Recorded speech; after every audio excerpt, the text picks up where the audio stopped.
I wanted to record and had several people ask me to record kind of a breakdown of the documents for reflection number 3. So I wanted to go ahead and do that now.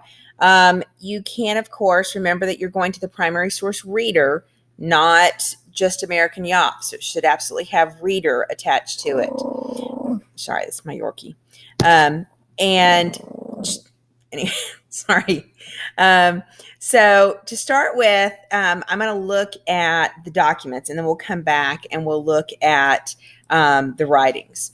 So this is essentially a depiction, kind of a political cartoon, looking at the ratification of the Constitution. Remember that this is the ratification debate was quite an issue between the Federalists and the Anti-Federalists. Remember, the Federalists include Alexander Hamilton, John Jay, James Madison, and they write a number of these arguments in favor of the Constitution, really kind of answering some of the criticisms. Now, the Anti-Federalists had their own magazines and pamphlets, but they were not as successful in making a case.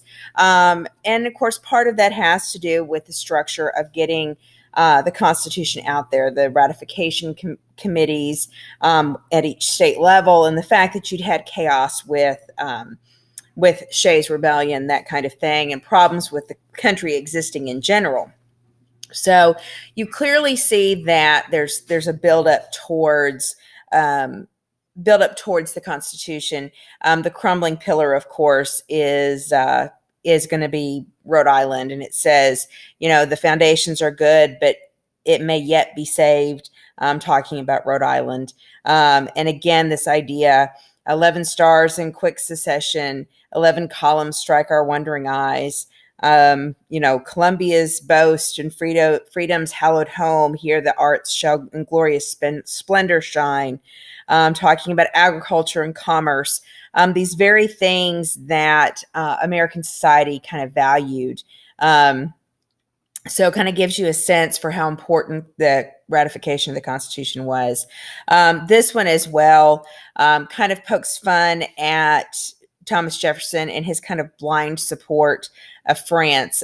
This is one, of course, Thomas Jefferson represented the Anti-Federalists, and he was not a big fan of the Constitution, was very critical of it. And of course, he tends to see the French Revolution as much more positive, even though you have so many people, being murdered and killed. So kind of depicts kind of Jefferson's preference there. So kind of an interesting perspective on Jefferson, that he was not always we tend to revere him, of course. But just because we revere him doesn't necessarily mean that our founding fathers, that there was this kind of unanimous opinion. His views towards France were very controversial because the French Revolution was seen as controversial. Remember, we have moderates that kind of stay in control. So Crevecoeur, and I'm butchering the way you say his name, but you get the idea. He writes this in 1782. This is prior to the Constitution. So I think that it's important to kind of see it in that context. You also see him talking and praising kind of this new American man, and how people come from all over the world and they come here, and the act of being here in America turns them into a new person. That, everyone has a chance to be a farmer, everyone has opportunity, this kind of, profound, what I would call homogeneity of society that allows for people to have a nice standard of living. They may not be filthy rich, but they at least have security. And he, says, that here is this new man that we can identify. And what attachment can a poor European have for his country from which he had nothing? This phrase here that your country is where you get your bread, and so wherever you came from doesn't really matter, right? And so that this notion, this thing that makes Americans unique, exceptional, this drive, this ambition, this individualism, is, that those things exist all around, but that America is the place where that spirit can kind of grow and develop, right? Where they can have new ideas, new principles. And so he really kind of is speaking to this American exceptionalism. You see a lot of reference to kind of that boldness, this ambition, this individualism that really kind of is a part of who we consider, being an American. Now, you contrast that with the Charlotte Temple excerpt. So without going into too much detail, so Charlotte Temple is a novel written by Rosen, who is somebody who had lived in America and then she lived in Britain. So she herself, the author, had been back and forth. And she writes this story, which, if we were looking at it from a literary perspective, is what we would call a seduction tale. It's the tale of a young girl seduced by a man and left, kind of a cautionary tale. Young women, don't let that be you. And so, I mean, if we were English lit people, we would certainly look at it as emblematic of kind of this late 18th century literature. However, I think that if you kind of look at it as a primary source, as an example of kind of American thought at this time period of 1794, what you can see embodied in it are a lot of the values of Republican motherhood or Republican womanhood. These ideas that women should be faithful, that they should be full of charity, they should provide inner morality, that women are kind of these strengths that exist within the as far as the conscience of America. And that, there's not only is there morality and charity and faithfulness, but there's forgiveness, there's opportunity. And you also kind of, if we were to look at the entire story references kind of this unification after the American Revolution of American and British ideals, right? That while we kind of had this disagreement during the American Revolution, that by 1794, maybe we're kind of working things out a little bit. And so I think you can see that. So if you contrast Rosen's excerpt with, say, Crevecoeur and the notions of masculinity versus femininity, or maybe even the ideas about what it means to be an American, whether it's morality and charity and faith and agriculture and farming and working hard. And so you could look at it from a gendered perspective, or you could look at it from kind of how do these two excerpts embody what it means to be American? Who are we as a people? So you could do that either way. The next one, Venture Smith. I think if you kind of look at that, you can also see as well this idea of individuality, that individuality is incredibly important. Now, Venture Smith was a slave, and he's writing this, and when you read his story, you're struck by how hard this man works, how much he wants his freedom, the right to control his own life in his own terms. And he absolutely, as long as he has the promise of freedom, how hard he pushes himself to attain that. And I think, if you layer that with the Republican womanhood of Rosen's excerpt, if you layer that with Crevecoeur's analysis of the immigrant experience coming over here, you see here the African-American experience that too embodies individualism and hard work and that this idea of effort and morality. But at the same time, you see that a different influence of structures and power upon him that really change the way he interacts with the world around him. So I think that you can definitely see that kind of power struggle going on there. And then we have George Washington's farewell address. Now, his farewell address, if the first three excerpts kind of speak to kind of the cultural and social aspect of American society, whether you're looking at them as the embodiment of kind of what it meant to be an American, the hard work aspect of it, the morality aspect of it. You could look at that, but then you look at George Washington's farewell address, and you do see kind of a reference to morality here, but you also see a reference to the politics. Most notably, and again, I encourage you, if you look at the annotations, there's a number of annotations here that do a really good job kind of breaking this out. But the George Washington's farewell address is very clearly warning. First off, he's coming out saying, I'm not going to run for a third term. I don't want to be president again. So this is where he establishes the two-term tradition that will be around really until Franklin Roosevelt is elected 4 times. And of course, now we have this enshrined with the 22nd Amendment. But Washington's farewell address, really, he's coming out of this period where he's seen John Adams and his group, kind of this Federalist group, become very pro-British. And he's seen people like Thomas Jefferson kind of embody this anti-English kind of support, right? So after we've established this Constitution, we see the development of 2 political parties, one party that's very affiliated with kind of the British mindset, and one that's much more enamored with kind of a republic mindset. James Madison, Thomas Jefferson will be Democrat Republicans, and Adams and the rest will be Federalists. And they will continue, the Federalists will. And Washington is very clearly influenced by Federalists, by Alexander Hamilton, and, and really supports the idea of an American identity that is not that is bound to stability, that is not bound into the whims of revolution, if you will. So if you needed any further proof that the American Revolution isn't really all that revolutionary, here's part of your proof. Now, if you look at it within the context of the late 18th century, we know that the French Revolution gets pretty crazy, goes pretty wheels off. And that kind of wheels off approach, it is disturbing to a lot of people, right? It's kind of your Shays Rebellion. We don't want that kind of chaos.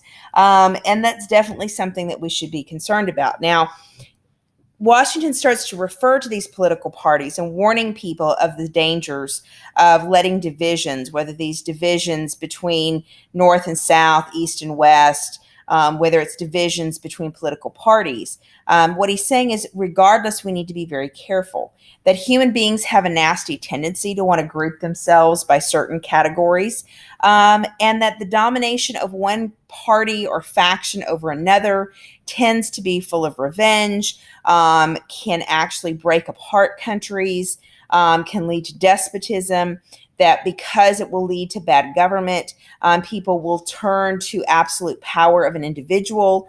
And then sooner or later, right, this will allow for a single man, a single party to be in control without regards to the will of the other people. And of course, we read this now and it feels very, very relevant to some of the dialogue that we have in our current government. But he's warning us against this, right? Be very careful about letting parties divide you. You're first Americans before you are anything else. And then he goes into talking about, and this is where we see this morality aspect of it. Religion and morality are indispensable supports, right? That religion and morality are going to be the things that help us check and restrain our worst impulses, right? That help us check and restrain the idea that, we should be in this for ourselves, or that we should seek power. And that it's from this kind of level of morality that we tend to have good government. And so that's what we want to look at. And that's, this is where he's telling people to turn to.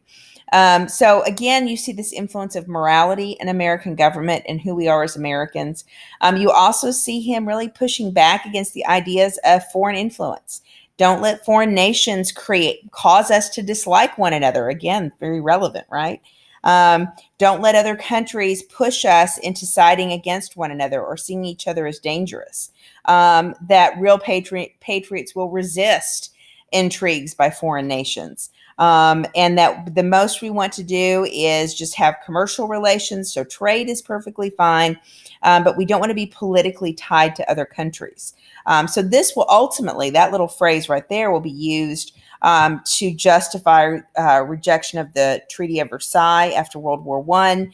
And even now, people who don't like NATO or the United Nations will use that as evidence that we should not really be that globally engaged outside of just having trade. So this is what Washington's warning us, to be very careful, to fulfill our own unique kind of morality in finding good government. Now, James Madison's remonstrance, this is pretty, the language can feel a little bit awkward, but if you slow down and read it, it's actually pretty straightforward. Essentially, he's challenging a relationship between government and religion, that religious organizations, churches should not insist and demand upon getting money from the state, that essentially morality and religion should be left up to the individual, that is the very essence of the Christian religion. Sorry, the Yorkie again. So that religion depends on the individual, and that if we introduce government to that, it's going to hurt religion and going to tend to make it worse. And so you kind of look at it that way, and you see that he's arguing, not to allow that to happen. So this is a pretty big push in 1785 to end, not to dismiss religious values. In other words, oftentimes we conflate religious values with a particular denomination or with formulaic behavior, like let's say a prayer, let's have a moment of silence. And I don't think that's what Madison's arguing here. I don't think that's what Washington was arguing. I think what they're arguing is that religion, the faith, that gives us a sense of morality, a sense of inner compass over this is right, this is not right. That people need to be allowed to feel those ways on their own. That when government tries to exert itself and control the way people feel in a moral sense, that what happens is a degeneration of religious values as well as a degeneration of politics. So therefore, we should turn instead to kind of that inner morality that you definitely saw in the first three excerpts. So if you look at the question, right, the question here for that one is, what are the emerging political and social tensions of the new nation? Clearly identify the tension. What you're talking about are tensions between how do we define being an American? Do we define being an American according to Crevecoeur's, we're all immigrants, we come over here, we work really hard, we try to make it, we develop the land. Do we talk about the tension with women having opportunities or not having opportunities? Can women lead with the morality, if you will? What is the role of women in this society? If women are going to be the moral leaders, how does that tension work? If men are the ambition leaders, then women are the morality leaders. And do those things pull against each other, right? Is ambition moral or not? And then how do you interject Venture Smith's story into this?